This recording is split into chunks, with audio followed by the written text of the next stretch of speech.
ఈ వాక్యం వింటున్న నీ బ్రతుకులో నీ చేతిలో ఏదుందో, ఒకవేళ ITI సర్టిఫికెట్ ఉండొచ్చు. ITI సర్టిఫికెట్ తోనే దేవుడు నిన్ను ఆశీర్వదిస్తాడు.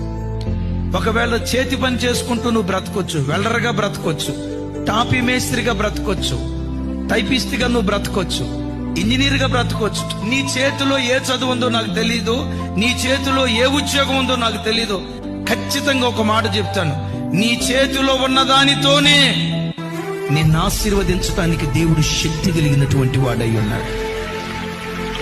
ఇశ్రాయేలు ప్రజలను విమోచించడానికి మోషే చేతిలో ఉన్న చేతి కర్రతో దేవుడు అద్భుతం చేయలేదా? ఎస్, చెప్పండి. మోషే చేతిలో ఉన్న చేతి కర్రతో దేవుడు అద్భుతం చేయలేదా?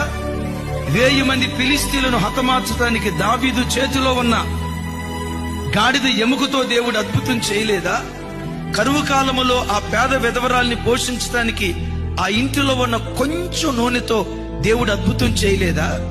5000 మంది పురుషుల ఆకలి తీర్చడానికి ఆ చిన్నవాడి చేతిలో ఉన్న, కొంచెం పెద్దగా చెప్పాలి సార్, 5 రొట్టెలు 2 చిన్ని చేపలతో దేవుడు అద్భుతం చేయలేదా? నీవు ఆరాధించే దేవుడు. తమ్ముడా, నీ చేతిలో ఏదుందో, నీవే స్థలంలో బ్రతుకుతున్నావో, ఏ వ్యాపారం చేస్తున్నావో, ఏ చదువు చదివేవో, ఏ ఉద్యోగం చేస్తూ జీవిస్తున్నావో, నీకు లేని ఉద్యోగాన్ని బట్టి నువ్వు కుంగిపోవద్దు. వాళ్ళకంత మంచి ఉద్యోగం ఉంది, నాకు లేదే. వాళ్ళంత పెద్ద చదువు చదువుకున్నారు, నేను చదువుకోలేదే. వాళ్ళ వ్యాపారం అంత పెద్దది, నా వ్యాపారం చిన్నదే అని నీ చేతిలో ఉన్న దాన్ని బట్టి ఎన్నడూ కృంగిపోకు. నీ చేతిలో ఉన్నది చిన్నదైనా నీ హృదయములో ఉన్నవాడు గొప్పవాడు, నీ హృదయంలో ఉన్నవాడు శక్తివంతుడు.